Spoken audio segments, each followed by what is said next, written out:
Picture a sunny patio lined with little trees and pots, heavy with peaches, figs, and lemons. No yard, no ladder, no digging.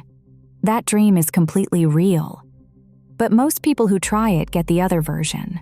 A tree that flowers every spring and never sets fruit.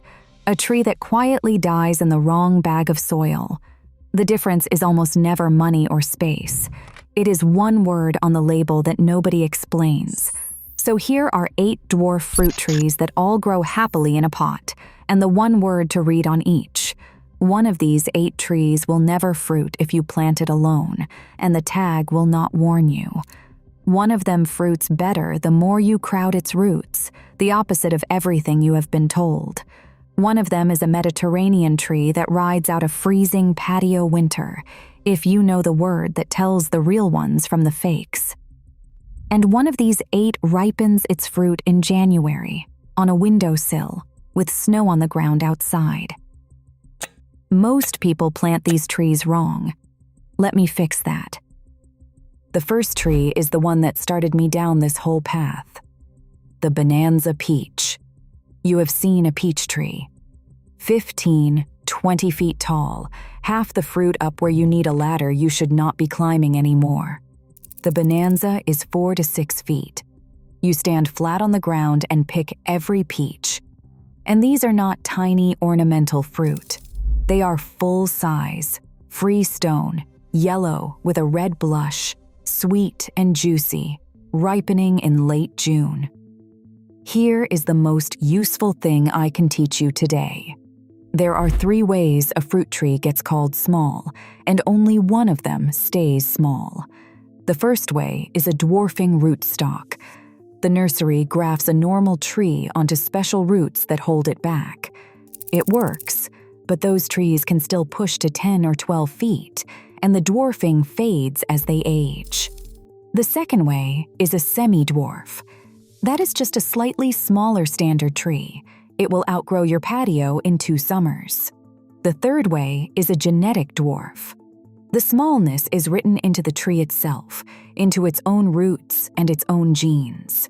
The spaces along its branches are naturally short, so it grows dense and low and stays that way for its whole life. No pruning battle, no surprise. Bonanza is a true genetic dwarf. So at the nursery, the word you hunt for on the tag is not dwarf. Lots of trees say dwarf.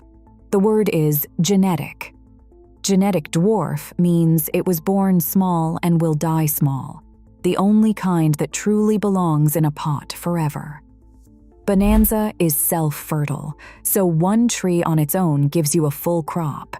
It bears in 2 to 3 years. It needs full sun and a 20 to 25-gallon pot, the kind of half barrel that 2 people carry. Put it where it gets morning light and a little afternoon shade in the hottest climates. One honest warning. In the cool, wet spring of the Pacific Northwest, peaches get a disease called peach leaf curl. It is manageable with a dormant spray in late winter, and a small Bonanza is easy to cover. And a hard frost below 28 degrees Fahrenheit during bloom takes that year's fruit, so a bedsheet over a 4-foot tree on a cold night is 30 seconds of insurance. That is the peach. Now, a fruit that more people kill than any other on this list, and almost none of them know why. Plant number 2 is the blueberry, the sunshine blue. If you have ever brought a blueberry home, watched it sulk, and slowly lost it, hear this. It was almost certainly not your fault. It was the soil. Blueberries need genuinely acidic ground, far more acidic than ordinary potting mix. Plant one in the bag of soil from the store, and it starves slowly, no matter how perfectly you water it, which is exactly why a pot is the answer. In a container, you control the soil completely. Fill it with a mix made for azaleas or any acid-loving blend, and the sunshine blue thrives.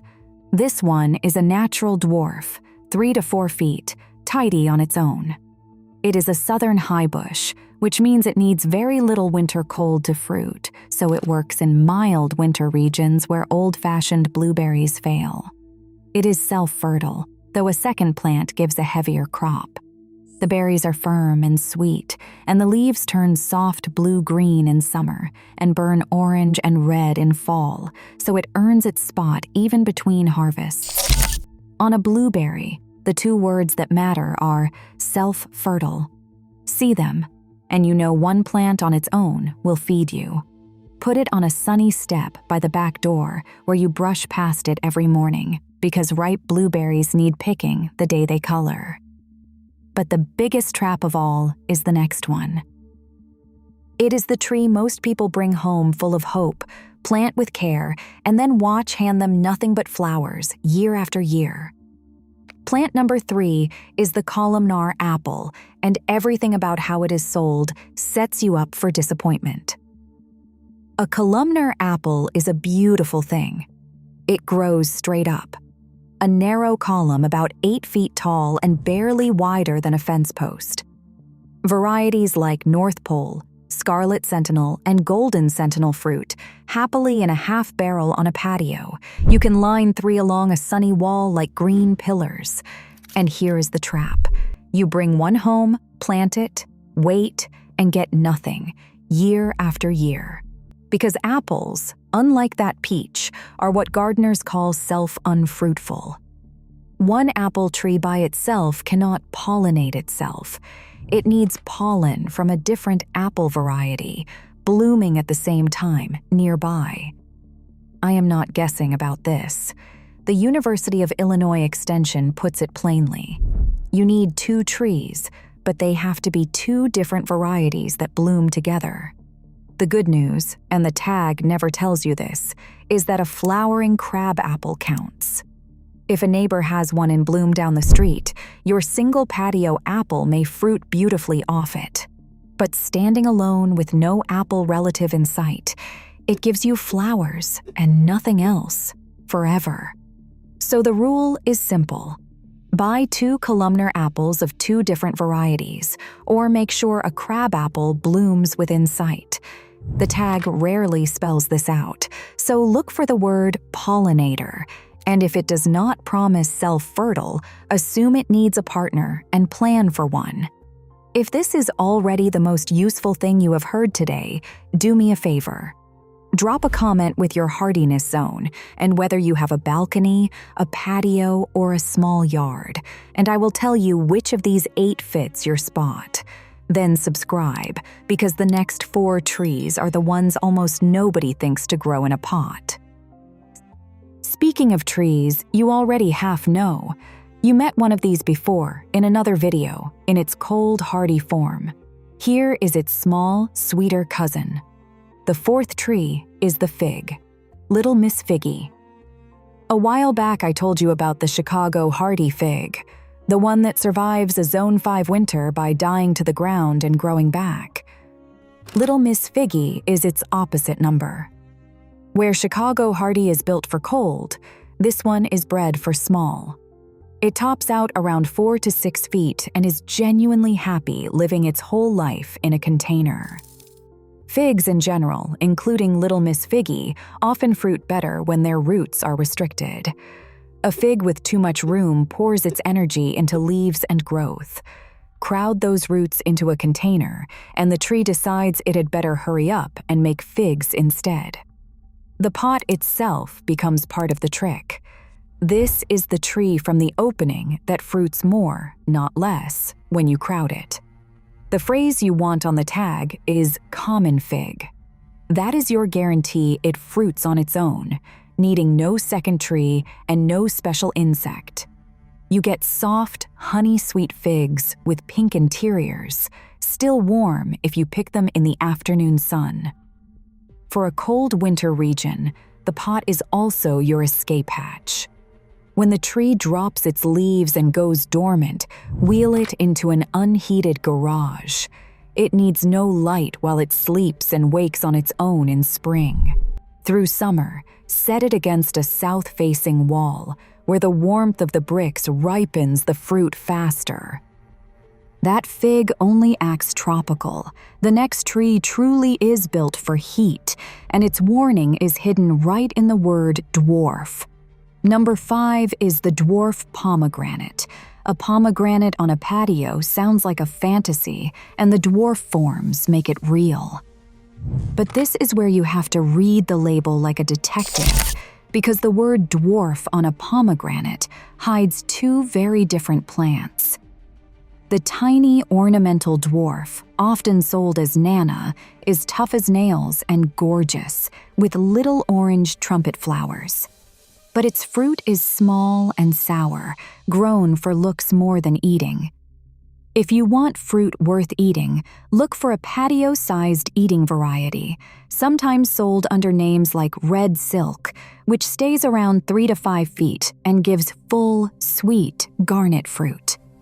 So on a pomegranate, do not stop reading at the word dwarf. That word on its own can mean a plant that is beautiful but barely edible. Read the variety name underneath, and make sure it promises fruit you would actually want to eat. However you choose, this tree loves what kills most others: heat, drought, neglect. The classic mistake is kindness. Water it too much, especially as it flowers, and it drops its blossoms and gives nothing. Let it dry between deep drinks, and it rewards you. Put the pot in the hottest, brightest corner you have, against stone if you can. In a cold winter region, it comes indoors like the fig. Remember the very first tree, the Bonanza peach? It has a smooth-skinned cousin that uses the exact same dwarf trick, but it comes with a problem of its own once you put it in a pot. Coming in at number 6 is the nectarine. Garden delight. A nectarine is simply a peach without the fuzz. Smooth-skinned, a little more perfumed, and to many people the better fruit of the two. Garden delight is a genetic dwarf like the Bonanza, staying around 5 feet, self-fertile, and built for a large container. But a nectarine in a pot has one weakness a peach does not: that smooth skin splits. When a container dries out hard and then gets a heavy drink, the fruit swells too fast and cracks open on the branch. The fix is simple. Water steadily, a little and often through the heat, and never let the pot swing from bone dry to soaked. Do that, and you pick full-size nectarines standing flat on the ground, juice running to your wrist. Plant it where the morning sun reaches it first. And yes, the word on its tag is the same one from the peach: genetic dwarf. Once you can read that word, a whole shelf of stone fruit opens up: peaches and nectarines, and even some apricots, all in true miniature forms. Stone fruit on a patio is impressive. The next tree is something most people are sure they cannot grow at all. The 7th tree comes from hillsides older than most countries. The olive. Arbequina. An olive tree on your deck, in a region with actual winter. It sounds wrong, yet the Arbequina makes it possible. It is the most cold-tolerant of the common olives, generally treated as self-fertile so a single tree fruits reliably, and it stays a comfortable 4 to 6 feet in a pot with light pruning. Its narrow leaves are silver green, and when evening light hits them sideways, they shimmer like a different plant. Now, the single most important word on an olive tag, and the one almost nobody thinks to check. A huge number of olive trees sold for patios and landscaping are fruitless. On purpose, they were bred to give the silvery look without the mess of dropping olives. So if your dream is a bowl of your own cured olives, the word you must find on the tag is fruiting, not ornamental, not fruitless, fruiting. Miss that one word, and you will own a lovely silver tree that never gives you a single olive. The honest caveat. An olive will not survive a hard northern winter outside. In the milder south and west, it lives on the patio year-round. Everywhere colder, it winters as a houseplant by your brightest window, which it handles better than almost any fruit tree. Give it the warmest corner you have and turn the pot now and then so it grows even. And now, the last tree. The one from the opening that fruits in the dead of winter. The 8th and final tree is the Meyer lemon. Picture the worst week of January. Gray outside, the heat running, the windowsill the warmest, brightest place in the house. And there, in a pot, a small, glossy tree, heavy with ripe yellow lemons, filling the room with a smell like citrus blossom and honey. That is a Meyer lemon in winter. The Meyer is not quite a true lemon. It is a cross, sweeter and thinner-skinned, and it has been the favorite indoor citrus for generations. It is self-fertile, so one tree fruits on its own. It blooms and fruits almost continuously, so there are flowers and ripe lemons on the tree at the same time. On the tag, look for the word improved. Improved. Meyer just means a clean, virus-free strain, and it is the one to take home. It is the most forgiving of the bunch about coming indoors, which is the whole point. Through the warm months, it lives outside on a sunny patio. As the nights drop toward freezing, you bring it to a bright, south-facing window, and it carries you through winter in fruit. Brush a leaf, and the whole room smells like a grove. So, there they are. 8. Dwarf fruit trees. Every one of them happy in a pot, not one of them needing a yard, a ladder, or a shovel.